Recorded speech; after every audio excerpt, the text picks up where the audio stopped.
Alrighty guys, I'm coming at you with another update or a review for you of the Turtlebeach XP400s. I did make a video earlier this week, and I apologize for my hand being in the way. But anyway, I made a video earlier this week of the XP300s as well as a unboxing of my XP400s.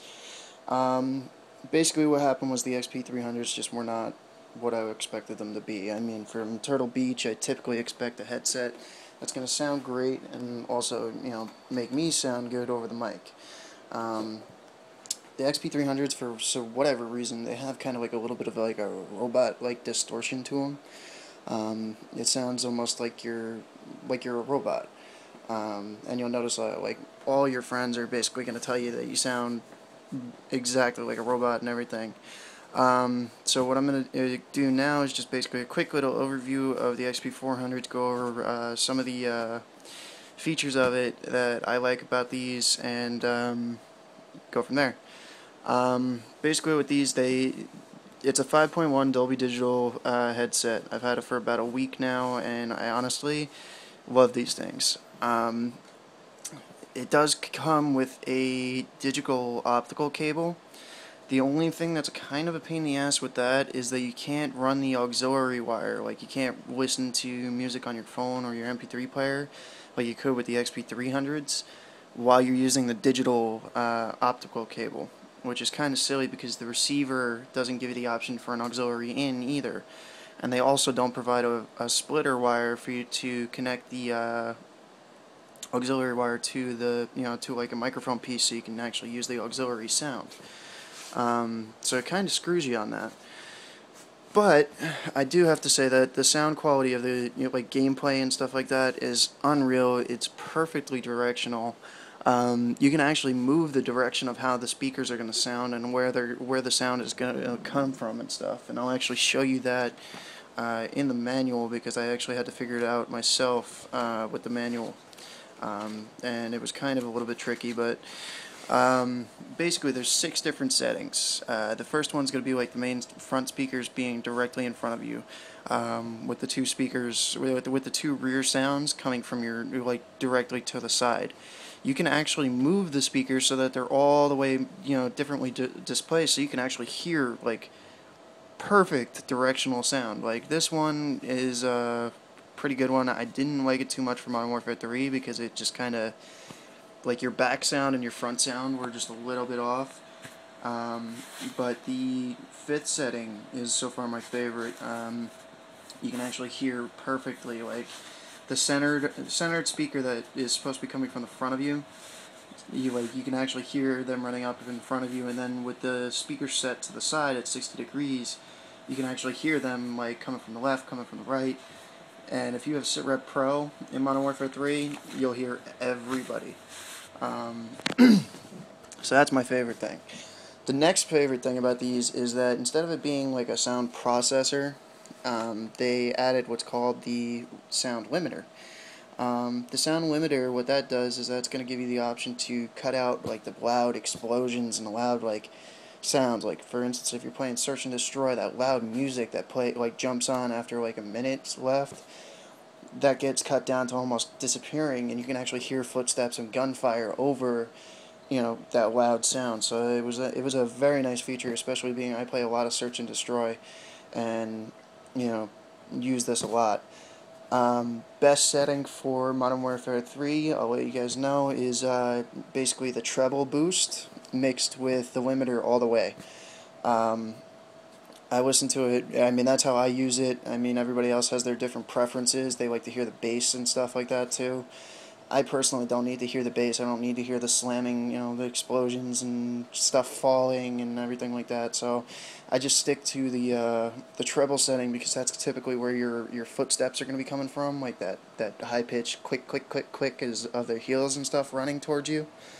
Um, so that's probably your best bet as far as sound setting for Modern Warfare 3. I didn't get the chance to play Battlefield with the XP300s or the XP4s. 400s rather. But I am going to try that out because my little brother does have that game, and I'll have to borrow it from him to try it.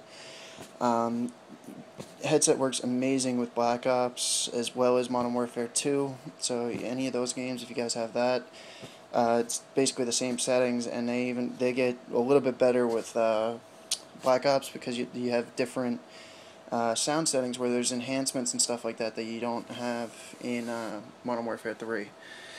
The Bluetooth puck was actually a lot easier to pair up this time. It didn't really have any issues. As soon as I turned on the headset, it paired up with it almost immediately. So in my xp400's, the other thing that I didn't like about that was that every single time I had to turn on the headset, I had to pair up the headset with the puck. So that was a little bit of a pet peeve of mine too with that headset, and this one, for whatever reason, it's paired, and once it's paired, it's fine. I did notice that I have to do it once in a while, like if I haven't played for like 2 or 3 days, it kind of forgets it. But anyway, the receiver is a little bit different too on this one, and I'll pull this out so you guys can see it. And then this way you can also see what I was talking about, where they didn't provide really anywhere for you to plug in an an analog plug, and they also didn't provide an analog plug for you to plug into the auxiliary port. So I'm kind of confused as to how this one works, but or how it would work analog. So, but anyway, basically what's going on with this is still a dual band Wi-Fi receiver. This is still the 2.4 to 5.0 dual band.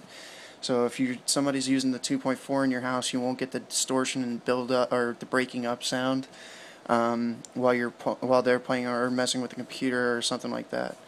On the side here, you have 3 options, and let me try to zoom in a little bit better. There you go. The first is the one that you're going to have to use to pair the headset. Just hold it down, it'll flash blue in the front here, and then it'll pair up. The second setting is the angles, and that was what I was going over before with the manual. The angles, every time you press this, there's 3 lights in here. There's one here, there's one here, and there's another one here. They're all the sound processing things. So each time you press it, it's going to flash 1 time, then flash 1, 2, then flash 1, 2, 3, and then 1, 2, 3, 4, 1, 2, 3, 4, 5, and so on and so forth, up to 6. The other option, it also gives you the ability to turn off the surround sound. If you don't want to listen to surround sound, say you're listening to music or something like that, and you don't want the full 7.1 Dolby, you just want to listen to it in stereo, you can actually press this button and turn off the surround. So it's actually really, really, in detail, and there's a lot of different settings. And like I said, there's 3 different types of sound processing that this thing does too. I think this one's for the analog, this one goes for the digital, and this lets you know if you're listening in Dolby Digital or not. So far I've only seen these 2 lit up. I haven't seen this Dolby Digital one lit up yet, and I've been trying to mess around with my TV and figure it out, but it's a little tricky still, so I'm still messing with it, still trying to learn out what I need to change yet, but so far so good. Like I said, the sound's been really good in all the games that I've played. The chat volume is still on the side here. It's still on the same spot, basically, up and down right here. It is also rechargeable, the same as the xp400s. There's a little black dot there, you can see it right here. That's going to be your charging LED light. When you plug this in, it'll actually glow red. It does not glow green when it's fully charged, so just basically it'll turn off once it's fully charged and and then you just turn it on yourself. Again, they gave you the option to plug in a wire from the controller to your headset. However, they did not provide the wire again. It's again another pet peeve of mine with them, just because you're paying $130 for this headset, is what it came to after tax. It was like $219 regular, and then after tax it comes to like $230. So for a $230 headset, you'd think they'd give you all the wires that you need, but they really don't. And now I still have to order, if I want that, I still have to order the wire, and I also have to order the analog wire so that I can listen to music and play at the same time if I wanted to.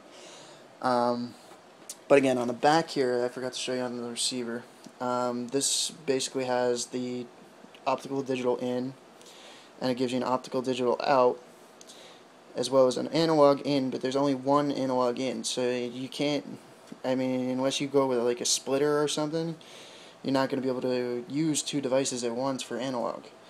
So I'm still trying to figure this one out, and I'm still trying to figure out how Turtlebeach was planning on setting that up, and I have to look online yet, but this kind of got rid of that whole DDS thing that I was going to get, the DDS2, and just kind of bypassed it and gave me the 5.1 Dolby I wanted anyway. But overall, I'd rate this thing like a 9 out of 10. I'm only giving it like a 9 just because out of, everything, there's still some things that they could have tweaked and made a little bit better.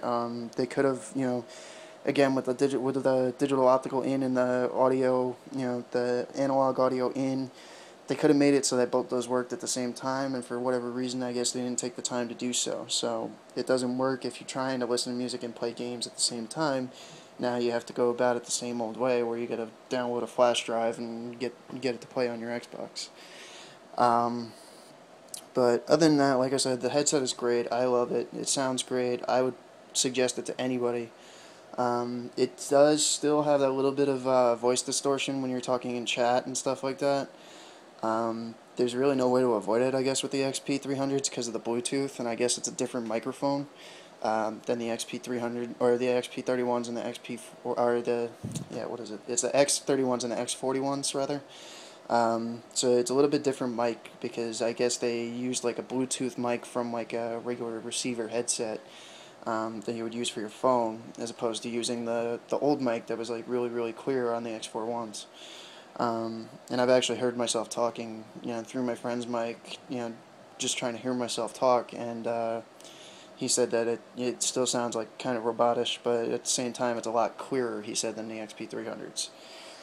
Alright, this video is going on about 12 minutes, so I'm going to end it now, and I hope you guys enjoyed the update, or the review rather.